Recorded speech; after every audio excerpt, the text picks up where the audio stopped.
munyemerere ngerageze gusesengura gatoya.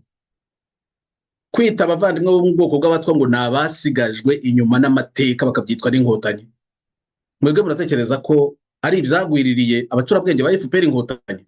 Ndabarahiye babikoze nkana babishaka, kuko bafite umugambi wizwe neza, ari nawo shingiro ry'ubutegetsi bwabo.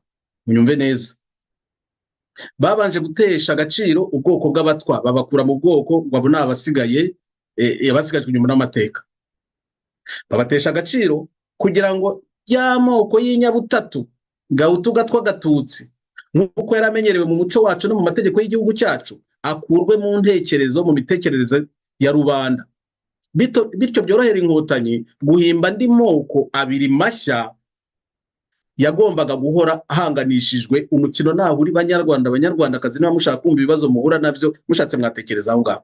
Abatwa bavuye mu nzira, inkotanyi zigomba gukuraho Hutu na Tutsi urebye, kugira ngo ziyasimbuza n'imoko abiri agomba guhora ahanganishijwe. Abazi bya politiki muzi icyo bivuga.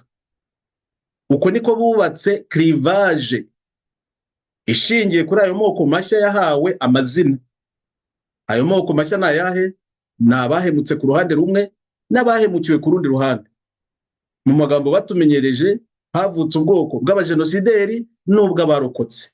Inkotanyi zikigendera ku ruhande, zo ntabwo ari abajenosideri, mu by'ukuri nta nubwo zarokotse. Mwari mubizi ibyo ngibyo?